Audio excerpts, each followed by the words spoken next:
दिल्लीतील जंतर मंतर मैदानावर न्याय मागणाऱ्या विद्यार्थ्यांवर झालेल्या कथित लाठीचार्जची ठिणगी आता संपूर्ण देशात पसरू लागलीय। रायगड जिल्ह्यातील पेण शहरात आज या दडपशाही विरोधात जनक्षोभ पाहायला मिळाला। आवाज पेणचा मंचाच्या 5:30 केंद्र सरकारच्या या हुकुमशाही कारवाई विरोधात एक भव्य अहिंसक लक्षवेधी आंदोलन छेडण्यात आले। हजारो पोरं थोडी पक्षाची आहेत, बिचारी मार खातात, थोडी कुठल्या पक्षासाठी खातात। त्या बिचारी अभिजित चिपकेने एवढं मोठं हे केलंय, सगळं केलंय, कोणासाठी केलंय, कुठली कसलं फंडिंग, कोण काय करायचं, तुम्हाला फंडिंग बिल्डिंगचं तुम्हाला समजत नाही हे काय ते लाखो करोडो रुपये कुठून डोनेशन भरणार आहोत आम्ही, आमचं आई नाही बाप नाही काय करणार आहोत आम्ही। आमच्यासारख्या माणसांकडे विचार करायचे लोकांना काहीच नाहीये, फक्त एकच आमच्याकडे एकच गोष्ट आहे, आमच्याकडे एज्युकेशन आहे, फक्त आम्ही एज्युकेशनच्या भरोशावरती आमचं भविष्य ठरवतो। आमच्याकडे बाप आहे ना, सरकार आमचं आहे ना, कोण आमची माणसं आहेत, कोणच नाही, सगळे भिकाऊ आहेत। फक्त आम्हाला एकच आशा आहे की आमच्याकडे एज्युकेशन आहे, आमच्या डिग्रीमुळे आम्ही कुठेतरी जाऊ शकतो, पण ते पण जर विकत घेत असतील तर आम्ही काय करायचं।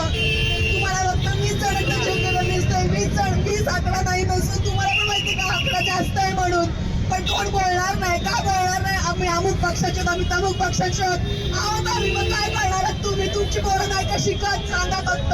पक्षाचं इथे काहीच लेनदेन नाहीये, तुम्ही फंडिंग बिल्डिंग बोलतो त्याचं पण लेनदेन नाहीये। एवढी हजारो लोक कुठल्या फंडिंग बिल्डिंग साठी आले नाहीत, बिचारे मार खाताय।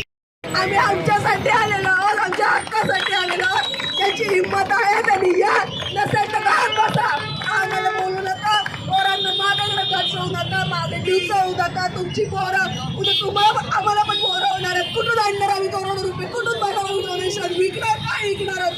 भारतीय तिथे कोणी आतंकवादी नाहीये, आम्ही सर्व भारतीय आणि आम्ही आमच्या हक्काची लढाई लढतो। सर्वांनी मनोगत व्यक्त केलेला आहे आणि सर्वांचा रोष व्यक्त केलेला आहे, निषेध व्यक्त केलेला आहे आणि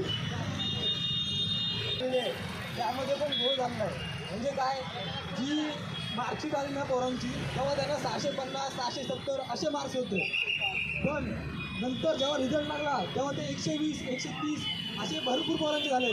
त्यांनी थकून जाऊ नका, तुम्ही लढा। आत्महत्या हा कुठल्याच गोष्टीसाठी पर्याय नसतो, आत्महत्या पर्याय नसतो। आणि माझी पालकांना विनंती आहे, आग्रहाची विनंती आहे, तुम्ही तुमच्या पोरांना सपोर्ट करा। तुम्ही निगेटिव्ह कमेंट्स करणार, काही पाच असेल, काही पुढे ढकलणार, अरे भाई जरा उघडा डोळे बघा। मी 2014च्या साली मला सांगा, कोणता हिंदू किंवा कोणता मुस्लिम खतरेमध्ये होता, कोण खतरेमध्ये होता? आता खतरेमध्ये आहे कोण आहे इथे? मुस्लिम। मी हिंदू आहे, मी 2014च्या साली तर नव्हतं खतरेमध्ये, नाही आता मी खतरेमध्ये आहे। कोण आहे का इथे खतरेमध्ये ज्याला वाटतं की आता मी खतरेमध्ये आहे? नाही ना, मग भाई तुम्ही का घाबरताय? बोला आणि आपले जे स्टुडंट आहेत त्यांना सपोर्ट करा। भाई बस एवढंच बोलेल, अजून कोण असेल तर या आणि सपोर्ट करा गाईस। प्रत्येक वेळेला आवाज येतात, प्रत्येक आंदोलन करतात, पण मला वाटते आज जो इथे वर्ग उभा आहे, तरुण वर्ग, त्यांनी सांगितलं 20 जणांनी आत्महत्या केली, 20 पोरांनी, तर मी तर म्हणेन आपण आता उभे आहोत, ते आहे हुतात्मा चौक इथे आपण उभे आहोत। आणि माझ्या मते ते 22 जण आहेत, ते हुतात्मा झालेत। ते का हुतात्मा झालेत? या सगळे तरुण येतात, त्यांना जागरूक करण्यासाठी, त्यांना जागे येण्यासाठी हुतात्मा झालेत। आणि आज ज्या इथे लोक आलेली आहेत ना, ही 100% ते 80 कोटी जे फुकट राशन घेतात ना, ही लोक नाही आहेत। हे काबाड कष्ट करून त्यांच्या आई वडिलांनी पोरांना मोठं करण्याचा, ज्यांना शिक्षणाची आवड आहे, हे इथून म्हणजे इथे आहेत। बाकी सगळे 80 कोटी आहेत ना, ते त्यांच्या मुलाबाळांना घेऊन आज आपल्या घरी झोपलेले आहेत, हे मी तुम्हाला स्पष्ट सांगतो। आणि दुसरी गोष्ट म्हणजे जे आता आंदोलन चाललंय तिथे जंतर मंतरवरती, त्याचा एकच उद्देश आहे, तरुण। आणि मी आज इथे पोलीस प्रशासनाला विनंती करतो की साहेब तुम्ही त्याचा डोळे उघडून बघा, छत्र प्रत्याने बंद करा। आणि इथे तुम्ही मला फक्त सांगा की या तरुणांना, पण तुम्ही इथं बघितलं तरी 80% पोरं की तरुण वर्ग आहेत, हे स्वतःच्या शिक्षणासाठी, न्याय हक्कासाठी इथे आलेले आहेत। आणि हे 100% देशप्रेमी म्हणून टॅग लावू नका। जर देशद्रोही जे असतील बोलतील ना व्हॉट्सअपवरती, फेसबुकवरती, 100% ते स्वतः देशद्रोही आहेत, त्यांना देशाची चिंता नाहीये, देशाच्या भविष्याची चिंता नाहीये।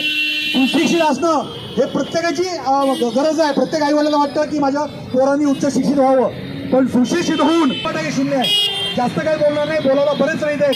आणि आज खरा तरुणांचा आहे, पण काही मुद्दे तरुण राहू शकतात, त्याच्यामुळे आम्हाला हे बोलणं अनिवार्य आहे। हे पुन्हा एकदा तुमच्या आंदोलनाला शिवसेना उद्धव बाळासाहेब ठाकरे पक्षाने जाहीर पाठिंबा दिलेला आहे. मी आज पेण तालुका प्रमुख म्हणून इथे उपस्थित आहे. तालुका प्रमुख म्हणून देखील आणि 2 मुलींचा बाप म्हणून देखील मी इथे तुम्हाला आश्वासन देतो की 100% या आंदोलनाचा पॉझिटिव्ह रिप्लाय येईपर्यंत आम्ही कायम तरुणांसोबत राहणार आहोत. एवढं सांगतो आणि थांबतो. जय हिंद, जय महाराष्ट्र.